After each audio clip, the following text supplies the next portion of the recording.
Welcome to Keep the Faith Ministry News. My name is Sabrina Peterson, and I'm filling in for Pastor Mayer while he's on medical leave. Young children who get more screen time than doctors recommend have differences in parts of the brain that support language and self-regulation, a study at Cincinnati Children's Hospital Medical Center has found. It's not clear how the changes affect a child's development, the researchers said.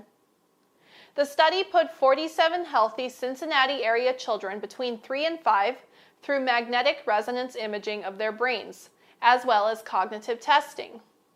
While the study did not learn how screen time changed the brains, it did show that skills such as brain processing speed were affected. Screen-based media use is prevalent and increasing in homes, childcare, and school settings at ever younger ages, said Dr. John Hutton, the author of the study and director of the Reading and Literacy Discovery Center at Cincinnati Children's Hospital. These findings highlight the need to understand effects of screen time on the brain, particularly during stages of dynamic brain development in early childhood, so that providers, policymakers, and parents can set healthy limits, he said. The Cincinnati Children's study was published in the journal JAMA Pediatrics and follows a string of studies released this year on the effects of screen time on the youngest humans. A Canadian study published in April found that screen time can affect attention spans in preschoolers. A March study found that mobile phone use can delay expressive language in 18-month-olds. Another JAMA Pediatrics study in April found that screen time can affect how a child performs on developmental testing. The Cincinnati Children's Study assessed screen time using the recommendations of the American Academy of Pediatrics. The Academy suggests, for example, that children younger than 18 months should avoid all screen media other than video chatting. Parents should monitor digital media and watch it with their children. For children between 2 to 5, the AAP recommends limiting screen time to an hour a day. Parents should designate media-free times, such as dinner or driving, as well as media-free locations at home, such as bedrooms.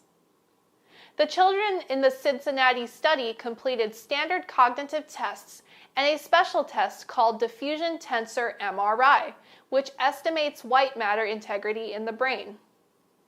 Researchers gave the parents in the study a 15-item screening tool based on the AAP's media recommendations.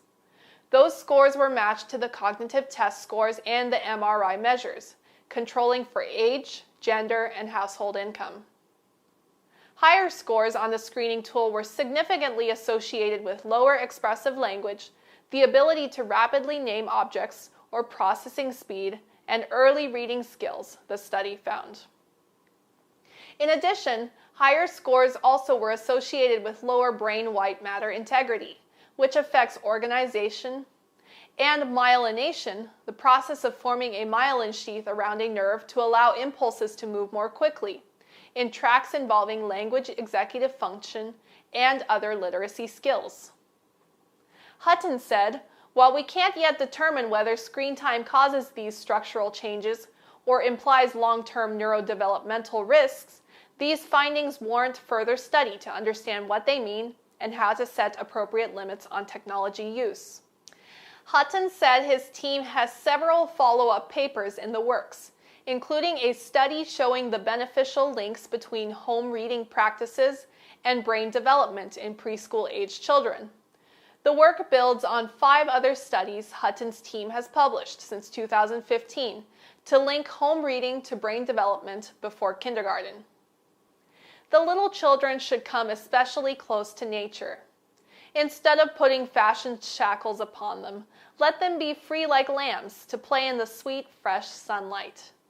Point them to shrubs and flowers, the lowly grass, and the lofty trees, and let them become familiar with their beautiful, varied, and delicate forms. Teach them to see the wisdom and love of God in His created works, and as their hearts swell with joy and grateful love, let them join the birds in their songs of praise.